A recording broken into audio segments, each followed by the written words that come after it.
ఆ నాయకుడు ఒకప్పుడు రాష్ట్రాన్ని శాసించిన నేతకు వారసుడు. రాష్ట్రంలో ఏ మూలకు వెళ్లినా పవన్ కళ్యాణ్ ను చూసేందుకు స్వచ్ఛందంగా జనం ఎలా అయితే తరలి వస్తారో అదే తరహాలో ఆయన్ను చూడడానికి కూడా జనం వస్తారు. విధి వింత నాటకమో ఏమో తెలియదు కానీ ఏపీ రాజకీయాలను శాసించాల్సిన ఆ నేతకు అదృష్టం కలిసి రాలేదన్న టాక్ అయితే ఉంది. మరి ఆ నేతకు ఇప్పుడు కీలక పదవి దక్కనుందా? ఎన్నికలకు ముందు చంద్రబాబు ఇచ్చిన హామీని నిలబెట్టుకోబోతున్నారా? ఇంతకు ఎవరా నేత?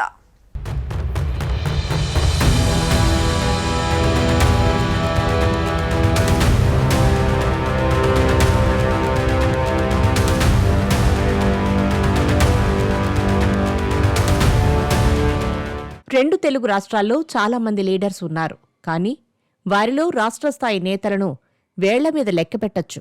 రాష్ట్రస్థాయి నేతలు అయినంత మాత్రాన కూడా స్వచ్ఛందంగా జనం తరలివచ్చేది ఒకరిద్దరికి మాత్రమే. ఆ జాబితాలో పవన్ కళ్యాణ్ ముందు వరుసలో ఉంటారు. ఇక ఆ తరువాత చంద్రబాబు, రేవంత్ రెడ్డి, కేసీఆర్, జగన్ లాంటి వారికి జనం వస్తారు. అయితే వారితో సమానంగా ఏపీలో ఏ మూలకు వెళ్లినా స్వచ్ఛందంగా జనం తరలివచ్చేది మాత్రం వంగవీటి రాధకు మాత్రమే. 4 దశాబ్దాల క్రితం ఉమ్మడి ఏపీ రాజకీయాలను శాసించిన వంగవీటి మోహన్ రంగా తనయుడే వంగవీటి రాధాకృష్ణ. ఆయనకు ఎన్నికలకు ముందు ప్రాధాన్యత కల్పిస్తామని హామీ ఇచ్చారు చంద్రబాబు. అయితే ఇప్పుడు అందుకు సమయం ఆసన్నమైందన్న టాక్ వినిపిస్తోంది.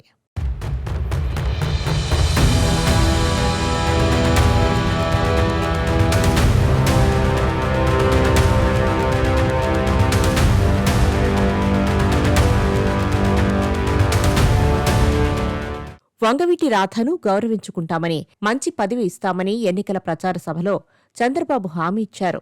రాధ 2019, 2024 ఎన్నికల్లో టీడీపీ కోసం విస్తృతంగా ప్రచారం చేశారు. టీడీపీ ఓడిపోయినప్పుడు కూడా ఆయన పార్టీని అంటిపెట్టుకుని ఉన్నారు. అమరావతి ఉద్యమానికి మద్దతు పలికారు. గత ఎన్నికల్లో వైసీపీ నుంచి జగన్ బంపర్ ఆఫర్లు పంపించారు. ఆయన మిత్రులు కొడాలి నాని, వంశీ చాలా ఒత్తిడి చేశారు. అయినా వంగవీటి రాధ మాత్రం మనసు మార్చుకోలేదు. టీడీపీ కోసం ప్రచారం చేశారు. ఆయనకు మంత్రి స్థాయిలో పదవులు ఇస్తేనే సముచితమన్న భావన టీడీపీ క్యాడర్తో పాటు వంగవీటి అభిమానుల్లో ఉంది.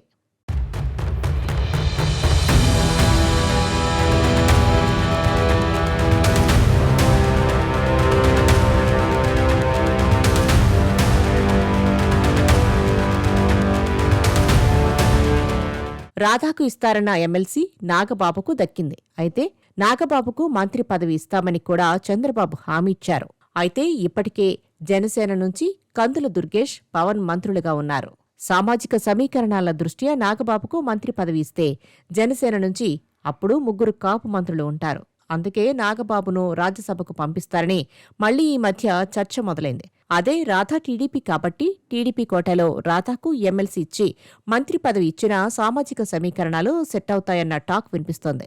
మంత్రివర్గ పునర్వ్యవస్థీకరణతో పాటే ప్రక్షాళన కూడా ఉంటుందని అంటున్నారు. పనితీరు బాగోలేదని మంత్రులను తప్పిస్తున్నారన్న ప్రచారం కూడా మొదలైంది. అన్నీ కొలిక్కి వచ్చాక నాగబాబు రాజ్యసభకు, రాధకు ఎమ్మెల్సీ పదవులు దక్కుతాయని ప్రచారం జరుగుతోంది.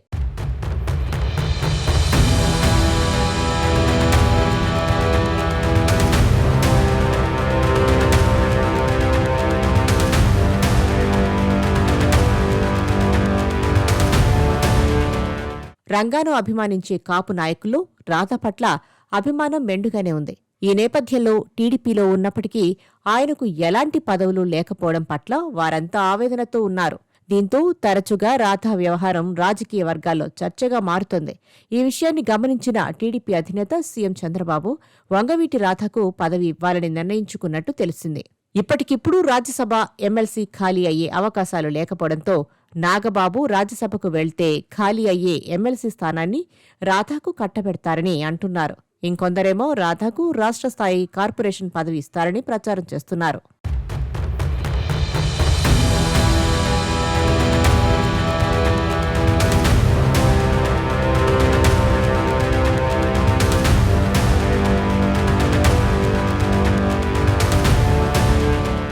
వంగవీటి మోహనరంగా కుమారుడిగా రాధాకు 2 తెలుగు రాష్ట్రాల్లో మంచి గుర్తింపు ఉంది.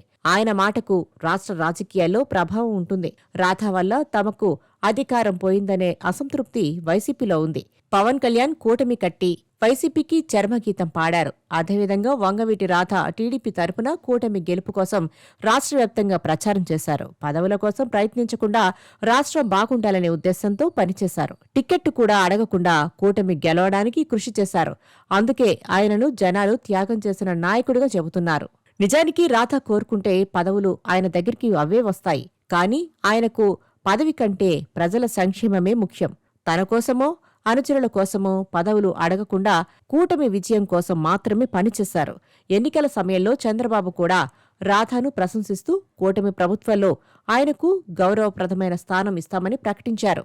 నిజం చెప్పాలంటే రాధా లాంటి నాయకులు చాలా అరుదు. సాధారణంగా టిక్కెట్టు రాకపోతే పార్టీలు మార్చేసే నాయకులను ఎక్కువగా చూస్తాం. కానీ రాధా అలాంటి వారు కాదు. ఆయన రాష్ట్ర భవిష్యత్తు గురించి ఆలోచిస్తూ పనిచేశారు.